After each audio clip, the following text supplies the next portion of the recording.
नमस्कार, आप देख रहे हैं ग्रेटर जम्मू। मैं पंकज खजूरिया। हाल ही में आपने देखा होगा कि जम्मू कश्मीर में जब भारतीय सेना के सैनिक अपनी सेवा देते हैं तो वो मातृभूमि की रक्षा के लिए अपने प्राणों को भी निछावर करने से पीछे नहीं हटते। और ये एग्जाम्पल सिर्फ जम्मू कश्मीर में नहीं, पूरे भारतवर्ष में जहाँ भी वो सरहदों की रक्षा कर रहे हैं, खासूसन तौर पे वह सरहदें जो पाकिस्तान के साथ लगती हैं, पंजाब, राजस्थान, गुजरात, वहाँ पे वो अपने आप को पीछे नहीं रखते देश की सेवा के लिए और सर्वोत्तम सेवा के चलते सर्वोत्तम बलिदान देने से पीछे नहीं हटते। लेकिन कुछ एक ऐसे भी सैनिक हैं जो वंस सोल्जर ऑलवेज सोल्जर्स की एग्जाम्पल सेट कर रहे हैं, जहाँ पे सेवानिवृत्ति के बावजूद भी राष्ट्र की सेवा कर रहे हैं। हालांकि यहाँ पे जब राष्ट्र की सेवा की बात आती है तो वह यहाँ पे दुश्मन के साथ नहीं बल्कि लोक सेवा के चलते राष्ट्र की सेवा कर रहे हैं। वैसी एक एग्जाम्पल सेट जो है वो की गई है और उस एग्जाम्पल को जो है वो chief of the army staff की तरफ से प्रशंसा पत्र, सराहना पत्र करके जो है वो रिकॉग्नाइज्ड भी किया गया है। मैं किसी और की बात नहीं कर रहा, अक्सर हम उनके प्रोग्राम और उनके जो लोक सेवा के कार्य हैं आप तक पहुंचाते रहते हैं। मैं बात कर रहा हूं son of the soil brigadier Harcharan Singh ji की, जो विशिष्ट सेवा मेडल हैं, और वार वुंडेड फाउंडेशन और बाकी अलग अलग संस्थाओं के साथ मिलके जहां वो लोक सेवा करते हैं और स्पेशल फोकस जो है वो वीर नारीज और वह सोल्जर्स जो वुंडेड हो गए होते हैं उनके ऊपर एम्फसाइज करते हैं। हाल ही में फ्लैग डे के उपलक्ष्य में जो 7 दिसंबर को पूरे भारतवर्ष में मनाया जाता है, उस समय chief of army staff army headquarter में जो है वो उपेंद्र त्रिवेदी जी की तरफ से उनको मोमेंटो देके और सराहना पत्र देके जो है वो सम्मानित किया गया। सर, आप हमारे प्रोग्राम में आए, आपका वेलकम है और इस प्रशंसा पत्र के लिए आपको ढेर सारी शुभकामनाएं। कैसे देखते हैं जब आप फर्स्ट जम्मू कश्मीर के सन ऑफ द साइल हैं? हालांकि हम देखते हैं प्रशंसा पत्र ड्यूरिंग द सर्विस तो मिलते हैं, लेकिन आफ्टर सर्विस लोग ऐसा सोचते हैं कि रिटायरमेंट ले लिए, हम अभी रिलैक्स करते हैं, कहीं घूमने फिरने जाते हैं। तो क्या सोच के आपने ये सारी चीज़ें शुरू की? पहले तो जय हिंद। ये जो फौज का मैंने नौकरी 2015 तक किया। हमारी 4 जनरेशन जो हैं उन्होंने देश की सेवा की है फौज के जरिए, फर्स्ट वर्ल्ड वार से स्टार्ट करके। उसके बाद में मैं यहाँ J&K में राज्य सैनिक बोर्ड का डायरेक्टर रहा हूँ और 2020 में वहाँ से रिटायर हो गया। उस दौरान मैं वीर नारियों के, एक्स सर्विसमैन, हमारे वुंडेड सोल्जर्स, इनके टच में आया। सबसे बड़ी बात होती है वहाँ आके मुझे रूल्स पोजीशन पता चली। ज़्यादातर हम लोग काम करना चाहते हैं, लेकिन अगर रूल्स पता नहीं है तो आपके मन में भावना हो सकती है, लेकिन आपको रूल पता नहीं है, आप अच्छी तरह नहीं जानते, आप कहीं गलती कर सकते हैं, आप सही जगह पे अपनी डायरेक्शन में सही डायरेक्शन में अपना जोर नहीं लगाएंगे। तो ये रूल पता करने के बाद में मैंने फिर पहले तो लिखना शुरू किया था और उसके बाद मैंने सोचा मैं किस तरह से कहते हैं ना कि country come first always and every time, और साथ में मैं आर्टिकल 51 जो हमारा कॉन्स्टिट्यूशन का है वो हमें कुछ बातें बताता है। कुछ है कि फॉलो नोबल आइडियाज़, उसके बाद में डिफेंड द कंट्री और उसके बाद में स्ट्राइव फॉर एक्सीलेंस। तो मैंने सोचा कुछ क्यों ना कुछ ऐसा किया जाए कि जो हमारे नवयुवक हैं, क्योंकि वो हमारा भविष्य है, ज़रूरत है जो कुछ हम करें उसमें हमारी प्रशंसा जो है वो सबसे पीछे रहती है, वो इतना मायने नहीं रखती है या कोई मायने नहीं रखती। मायने रखती है इस देश का जो भविष्य है वो कहाँ जा रहा है। तो इसके चलते हुए मैंने कहा मैं ऐसा करता हूँ कि कुछ अपने ऐसे कामों में जुड़ता हूँ। ये रिटायरमेंट के बाद सोचा आपने? हाँ जी, रिटायरमेंट के बाद जहाँ वैल्यूज़ होती हैं, जो हमारी यूनिटी की बहुत ज़रूरत है, जो प्राइड इन द नेशन है, और उसके बाद पेट्रोटिज्म की भावनाएं, ये सारी चीज़ें तो फौज में कूट कूट के भरी जाती हैं, लेकिन उसको पास ऑन भी करना है। अच्छा। तो क्या हमने इतनी ट्रेनिंग की, इतनी जोर शोर से काम किया फौज में, और उसके बाद जो वो अच्छी क्वालिटीज़ हैं वो हम अगर अपने यूथ में डालें तो बहुत खुशी हो सकती है। तो इसलिए मैंने ये कोशिश किया कि 2 सब्जेक्ट पकड़े, एक तो वीर नारियों के वेलफेयर की बातें करना और दूसरा जो हमारे डिसेबल सोल्जर्स हैं।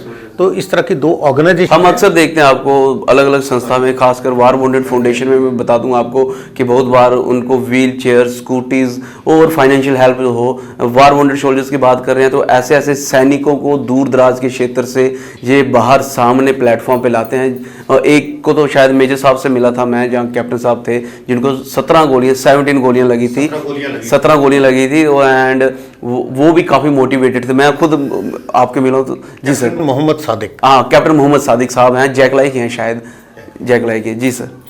तो अब इन सब चीज़ों से मैं आपको एक ही शब्द में इसको, एक छोटी सी पंक्तियाँ हैं, 4 में बोलूँगा कि हमें आज के ज़माने में अपने यूथ पे पूरा जोर देना है।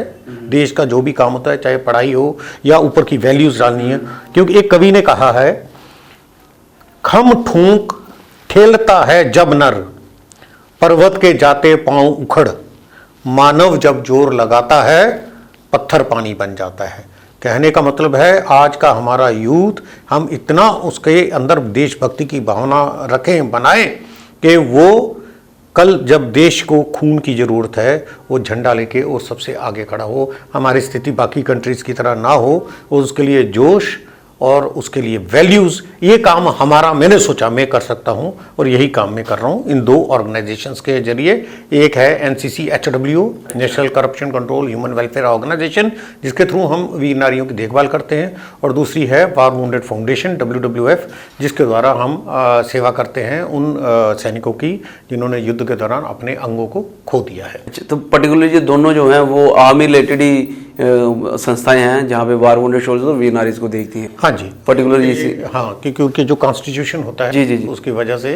अच्छा। और national corruption control human welfare organisation में हम सिविल के साथ में मिलके, अच्छा, सिविल के साथ हमारे फाइनेंसेस अलाउ करते हैं। जी जी जी। अच्छा, मैं जहाँ आपको अलग अलग प्रोग्राम को भी कवर किया, आज जाके पता चला कि 2020 में जब आप डायरेक्टर राज्यसभा से, राज्य सैनिक बोर्ड से आप हटे, तो तब आपको लगा कि काम करना चाहिए। कि उस फैसले को लेके आज 2025 तक आप कहाँ पाते हैं अपने आप को? देखिए, एक विजन रखता हर आदमी, अपने सोच विचार रखता। मैंने जैसे कहा कि रूल पोजीशन पता हो जी। अब हर समय से क्या होता है, गवर्नमेंट जो है, आप ये गवर्नमेंट को लगा के चलो, वो हमेशा ऐसे कानून बनाएगी, ऐसे काम करेगी जिससे उसके देशवासियों का फ़ायदा हो। और जो जहाँ पे सेंसिटिव चीज़ें हैं, जैसे सैनिक, वीर नारियाँ, उनके वेलफेयर के लिए काफ़ी सोच विचार किया जाता है, कोई भी गवर्नमेंट हो। नहीं, 5 साल में आप कहाँ पाते हैं अपने आप को? क्योंकि मैं बता दूं, प्रश्न इसलिए इंटरेस्टिंग है, इनफैक्ट इंटरेस्टिंग से ज़्यादा मैं कहूँगा कि थोड़ा सा इन्फॉर्मेटिव भी होगा। ज़्यादातर लोग प्रेफर करते हैं रिटायरमेंट के बाद, जैसे मैंने पहले कहा कि अब थोड़ा सा रेस्ट किया जाए, लेकिन आपने तो गियर जो है और बड़ा लगा दिया। तो कहाँ पाते हैं आप 5 साल में? मैं इसके लिए पहले तो ये सोचूंगा कि मेरी सोच विचार क्या थी। अब जो सोच विचार है उसके मुताबिक फिर मैंने काम करना शुरू किया। पहली सोच विचार है कि मास सपोर्ट, जो भी सैनिकों के साथ में या हमारे जो घायल सैनिक हैं उनके साथ में अगर काम करना है, हमारे देशवासियों में एक बहुत तगड़ा जज्बा है देशभक्ति का, उनको एक प्लेटफॉर्म देने की ज़रूरत है। आप किसी को बोलिए कि काम करना है वीर नारियों के लिए या हमारे घायल सैनिकों के लिए, वो तैयार हैं, लेकिन प्लेटफॉर्म नहीं है। आर्मी का काम करने का ढंग अलग है। मैं यही सोचा, सबसे पहले मैं एक प्लेटफॉर्म उपलब्ध कराऊंगा, और इसके लिए मैंने अलग अलग जगह से NGOs को और अलग अलग जो क्लब्स हैं, जैसे रोटरी क्लब या इनर व्हील क्लब, इनको मैंने जोड़ा, और मैंने जो भी स्कीमें बनाई उसके मुताबिक उनको साथ में जोड़ता गया। अभी आप सेकंड वो बताता हूँ कि इसके लिए फिर मैंने वैली में, जैसे एज डायरेक्टर भी जाता था, और उसके बाद भी मैंने वैली में जाके और वीर नारियों को वहाँ मिला, स्पेसिफिकली उन वीर नारियों को जो कि इख्वानीज बोलते हैं, जो पहले इसमें थे, टेररिस्ट थे, और फिर उन्होंने देश की मेन धारा के साथ में जुड़ गए। उनके घरों में जाके, जिसको कहते हैं फर्स्ट हैंड स्टडी करना और पता लगाना क्या हो रहा है। उसके बाद मैंने लिखना शुरू किया। मैंने कोई 5-6 लेख लिखे जो रूल पोजीशन को ध्यान में रखते हुए कि क्या हमारे आज के दिन में हमें क्या क्या चीज़ें हैं जो करनी चाहिए, नहीं हो रही। अच्छा, मैं आपको जहाँ पे रोक रहा हूँ, आपने जब लिखना शुरू किया तो आपको लगता है अभाव है, मतलब कि जहाँ पे लैक ऑफ इंफॉर्मेशन है, इसलिए आपने लिखना शुरू किया? जैसे मैंने आपको पहले बोला, भावना सब में है, भावना सब में, ये नहीं कहता प्लेटफॉर्म की सिविल में एक सिविलियन है, हाँ जी, वो ही जाके फौजी बनता है। जी जी। हम ये नहीं कह सकते सिर्फ फौज काम कर रही है। ये देशभक्ति की भावना हमारे जनमानस के खून में है, जी जी। लेकिन एक डायरेक्शन होनी चाहिए। वही सिविलियन जब फौज में जाता है उसको डायरेक्शन दी जाती है, ऐसा तगड़ा वो एक नया बच्चा अफसर बनता है, जवान बनता है, ऐसा जवान या अफसर बनता है जो लोहे में से उसको हाथ से अगर पकड़ ले उसमें से पानी निकाल दे। ये भावना जो होता है, डायरेक्शन बहुत ज़रूरी होती है। तो मैंने इसके द्वारा कोशिश किया, स्पेशली मैं टारगेट करता हूँ यूथ को कि उनको एक डायरेक्शन दी जाए, जो साथ में जुड़ेंगे वो लोग साथ में अच्छा काम कर सकते हैं। तो इसलिए मैंने लिखना शुरू किया और ये मेरी एक लेख को एक बहुत अच्छी राइटर हैं अमरीन जैदी, जो कि लिखती रहती हैं इनके बारे में, वीर नारियों के बारे में। उन्होंने एक बुक लिखी थी द वॉर वॉरियर विडोज, जिसका फॉरवर्ड जो है वो रक्षा मंत्री ने लिखा था, उसके अंदर उन्होंने मेरा आर्टिकल भी डाला है। तो पॉइंट है, जो आपको आता है, जो आपकी नॉलेज है, जिस काम में मेरी अच्छी नॉलेज है, वो लोगों को उसको बारे में बताना, जिससे जब वो काम करना चाहते हैं तो वो और अच्छा काम कर सके उसके मुताबिक, और उनको पता चले कि रूल पोजीशन क्या है। उसके बाद में मैंने इशू बेस्ड इंटरव्यू देने काफ़ी शुरू किए। एक आध इंटरव्यू आपके साथ, हाँ, हमने भी किया, प्रोग्राम भी कवर किया। जी जी जी, इंटरव्यू हुआ था। उसके अलावा वीर नारियों को हमारी कुछ श्रीनगर में उनको यहाँ लाया, उनकी प्रॉब्लम्स थी, उनके ऊपर 2, 3 या 4 इंटरव्यू किए, काफ़ी अच्छा रिस्पॉन्स मिला उनको। इख्वानीज के ऊपर प्रॉब्लम थी, उनके ऊपर हमने किए। और जेनेरिक जो भी जब कोई डे होता है, जैसे 26 जनवरी 15 अगस्त वगैरह, हमें अगर कहीं बुलाया जाता है, बोलने के लिए बोला जाता है, तो मैं वही पॉइंट कवर करता हूँ जिसके ऊपर काम करने की ज़रूरत है। तो एक तो ये हो गया कि मीडिया के थ्रू बताना। देन इशू बेस्ड लेटर, कुछ प्रॉब्लम्स थी जो मुझे लगता था कि लोअर लेवल पे नहीं हो सकती है। और जैसे फॉर एग्जांपल 18 नवंबर 22 में मैंने प्रधानमंत्री साहब को, रक्षा मंत्री साहब को और अपने एलजी साहब को और प्रेसिडेंट को यही इख्वानीज के ऊपर, जो इनका सरेंडर्ड मिलिटेंट्स हैं, इनके साथ में कुछ जाती होती, इसके बारे में भी पत्र लिखा है। तो काम है कि जो काम यहाँ नहीं हो सकता उसको आगे फैलाइए, और जो हमारे हायर जो एचलॉन्स में हैं, जो डिसीजन ले सकते हैं, उनको इसके बारे में बताइए क्या हो रहा है। उसके बाद में आ गया नमन। अब ये एक बहुत मेरे दिल के नज़दीक की चीज़ है। हमारी वीर नारियां जो हैं, उनको छोटी सी प्रॉब्लम हो जाती है कि जब हस्बैंड की डेथ हो गई, उसके बाद उनका जो सहारा होता है, ये साइकोलॉजी की बात है, मनोवैज्ञानिक, कि उनको पैसे की कोई प्रॉब्लम नहीं है, फौज के से सपोर्ट की कोई प्रॉब्लम नहीं है, देशवासियों से इज्जत की कोई प्रॉब्लम नहीं है। प्रॉब्लम आती है तो उनको मनोवैज्ञानिक जो सपोर्ट चाहिए। तो इसके लिए मैंने एक प्रोग्राम नमन शुरू किया, जिसमें मैंने अलग अलग संस्थाओं में लेडीज से जाके बात की कि इन लेडीज़ को अडॉप्ट कीजिए जो वीर नारियाँ हैं, और इनके घरों में जाइए, इनके साथ में बैठ के बात कीजिए, और इनकी जो प्रॉब्लम है, पैसे की प्रॉब्लम नहीं, इनको मनोवैज्ञानिक सपोर्ट दीजिए। और जो इनके बच्चे हैं, उन्होंने आगे ज़िंदगी में क्या करना, उनको थोड़ा सा, हम पढ़े लिखे लोग हैं तो वो ज़्यादातर गांव के हैं, तो उनको बताइए क्या किया जा सकता है थोड़े। तो उसमें मेरे साथ बहुत अच्छा रिस्पांस मिला, और हमने 22 जो लेडीज़ हैं वो जम्मू में हमने उनके साथ उनको अडॉप्ट किया, और 10 लेडीज़ के लिए एक प्रोग्राम किया हमने श्रीनगर में, जहाँ से एक संस्था जो है इनर व्हील, जम्मू में 22 अलग और 10 श्रीनगर, टोटल 32, और अलग अलग वो है। यहाँ हम ज़्यादा जा सकते हैं, वहाँ पे अलग किस्म से हमने किया। उनके बच्चों की शादी वगैरह की सपोर्ट वगैरह की ये चीज़ें जो हैं वो हमने की। और इसमें मैं बहुत धन्यवाद देता हूँ रोटरी क्लब का, इनर व्हील क्लब का, और एक अदिति संस्थान है, और इन सब ने हमारे साथ बहुत योगदान दिया उनके घरों में जाके। और ये जो साइकोलॉजिकल फैक्टर मैं बोल रहा हूँ, और हमारे साथ एक साइकोलॉजिस्ट भी हैं, वो भी जुड़ी हैं, जो हमें हेल्प करने के लिए। उसके बाद कोरोना काल में अभी मैंने बताया कि सिर्फ आर्मी के साथ में नहीं, हॉस्पिटल्स को हमने लोगों को मोटिवेट करके उनको जो इक्विपमेंट चाहिए होता है, जैसे मास्क वगैरह वगैरह और जो पूरा इक्विपमेंट होता है, लॉजिस्टिक सपोर्ट, हाँ, वो हमने दिल्ली से मंगा के सिविल में भी और आर्मी में भी हर जगह हमने वो बांटा, ताकि हमारी तरफ से ये एक योगदान। जो बच्चे हैं, कुछ बच्चे थे जिनके माँ बाप दोनों मर गए, उनकी डेथ हो गई, इट इज़ सो अनफॉर्चुनेट। उनके घरों में हमने घर घर जाके राशन जो है वो हमने बांटा। और वही हमारे सदस्य हैं, उनको रिक्वेस्ट करता था, और मैंने जैसे बताया कि उन्होंने राशन दिया और हमने जाके वो राशन बांटा। तो इस तरह के काम हम करते रहे।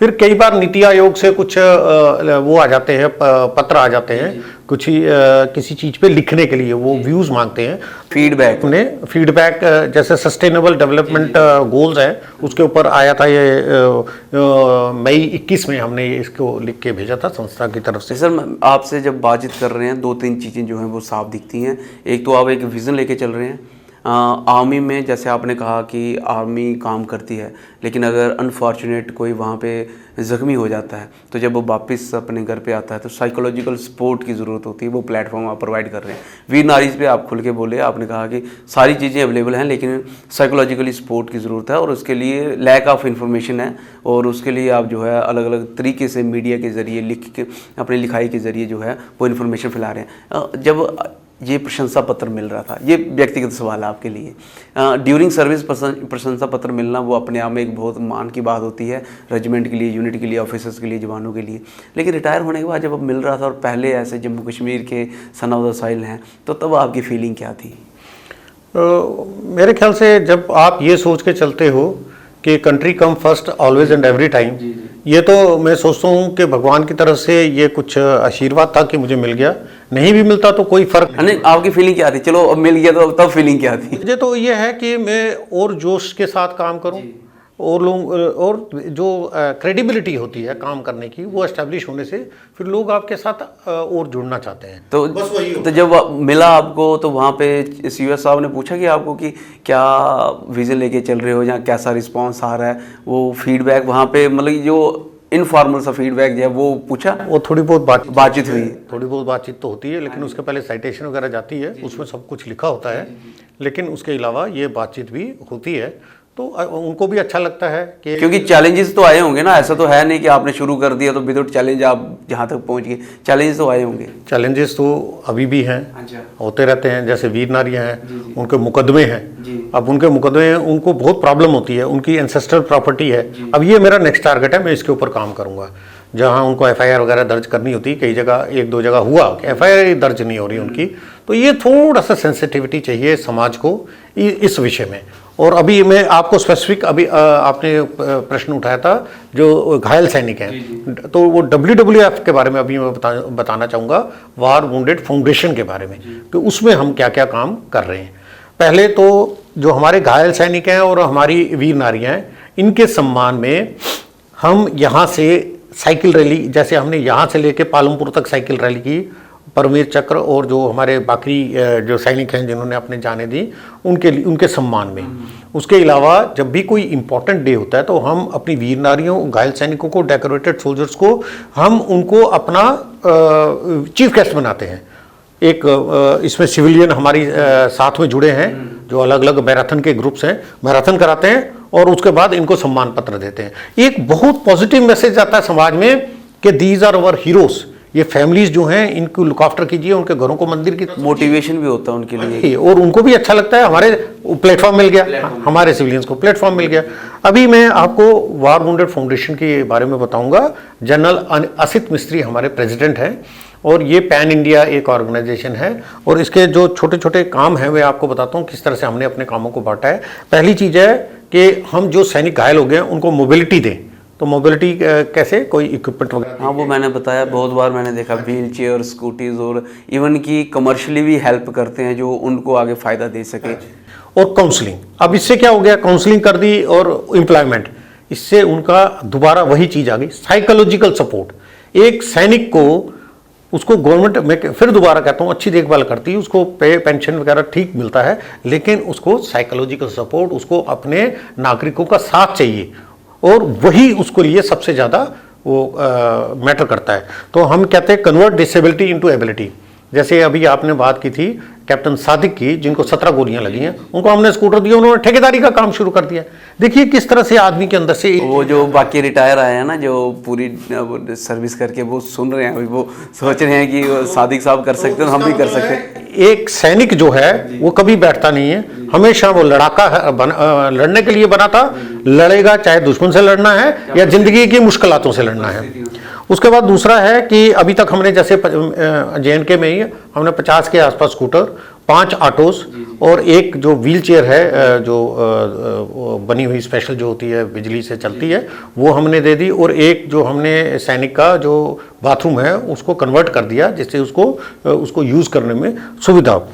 इसके अलावा इनकी जो बच्चियां हैं जो वार वुंडेड है, उनकी शादी के टाइम पे हम उनको फाइनेंशियल हेल्प भी करते हैं। तो ये मुझे अभी तक यहाँ एक केस मिला, उसको हमने हेल्प कर दी और इस प्रकार से हम उनके साथ में जुड़ते हैं, उनको बताते हैं कि हम आपके साथ हैं।